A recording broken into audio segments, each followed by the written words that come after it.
Today, our fight for survival begins.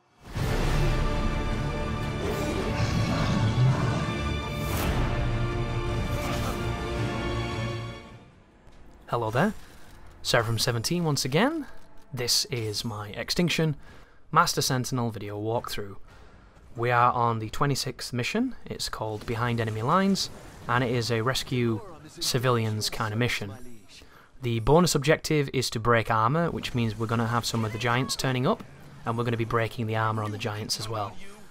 The good news about an objective such as this is that you do not need a fully charged sword to break armor. It helps, but you don't need it. Unlike dismembering the head, we can do this and then get out of there and then continue with our mission. And hopefully that's exactly what we're going to do. As I push forward to this particular fellow here who has... He's a purple guy, which means he has every sort of armor that can be had.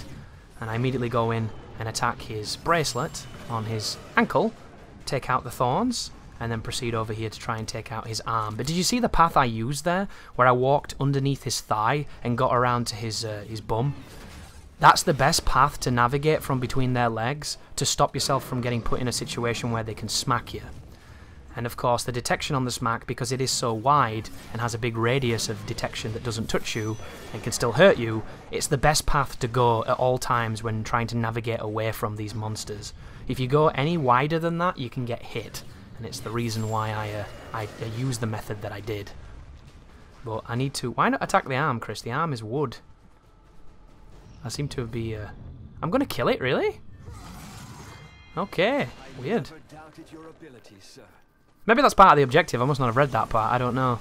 But it seems weird to kill that when I could have destroyed more of its armor. But anyhow, then we continue to get some people. Get some shit thrown at us. Always fun. Nice piece of feces in the face. And then there's a ton of jackals just chilling out, looking all jackally. Interesting too that these green guys can fire the projectile at you, but it doesn't dismorph their bodies like it does the vultures for some reason. I wonder if somebody copied the animation properties into the vulture to give them a ranged option without realizing that it would break their geometry, and thus it never got checked. But considering this game has 4 enemies in it, you would think it would have got checked. Because even my RPG has more than 4 enemies in it. And I made that when I was like 10. Come on now. But rare footage of me using the combo system. The combo system got more love than the enemy animations. Really, really profoundly strange. Anyhow, bunch of jackals over here. Bunch of people to be saved. Let's do both. Smash the jackals and save the people. But just be careful, once again, guys, because if you save all the civilians on a civilian mission and you don't do the objectives, you will fail by proxy. So be very careful. And also get used to mobility. Mobility is very, very useful. So, is there another giant going to turn up anytime soon, video game? Because that would just be fantastic.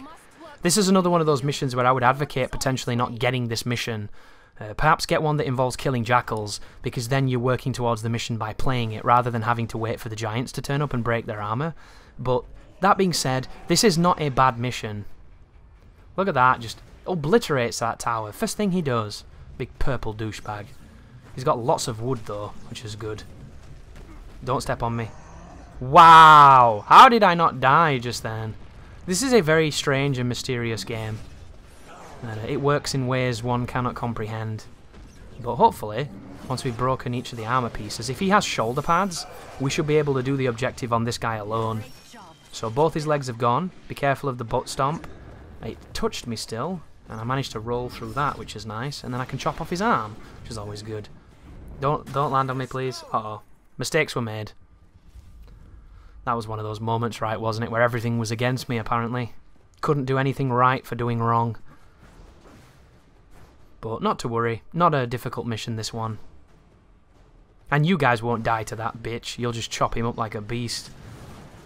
Let's have a look. What have we got? And he's got a pouch too. Interesting. So he has a shoulder piece, which means hopefully his head is armoured. If his head is armoured and he's got that shoulder piece, that should be the end of this mission objective. And we should be able to go and get the civvies and get out of dodge. So, climb his back. Oh, don't climb his back. Thank you, game. Here we go. He doesn't have a neck guard? Come on now. I'm getting robbed. Jesuits everywhere. Ridiculous. Okay, now if you would just kindly climb. There you go. Oh, there's the Itch of Doom.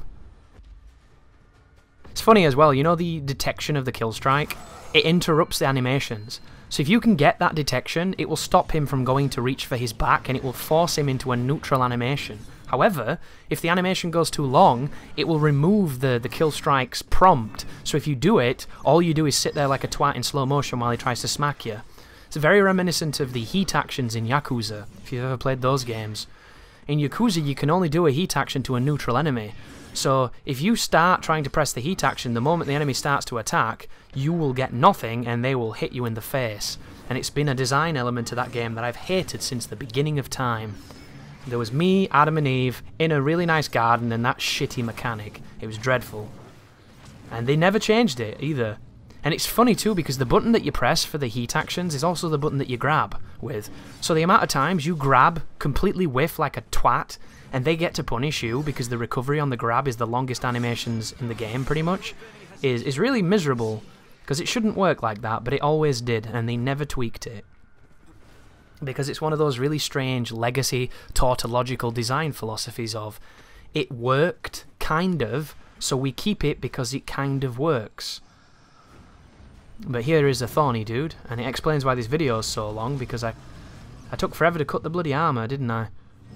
Not to worry though, guys. Not a difficult mission by any means, and that is the end of that particular objective. So now that we've chopped his ankle, we can just piss off and save some people. And I get the feeling that I'm going to get screwed here, and the people are going to be hard to find, because there's still like a minute left on this video that's completely unnecessary. But alas, what can you do, right? You've got to play the hand you dealt. This couldn't have had 50 people in it, could it? And just end the mission. Look, we need one guy. One guy. Ridiculous. I love it.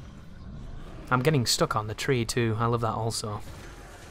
Well, look at that. Look at this. I'm being robbed. Daylight robbery. You're watching it.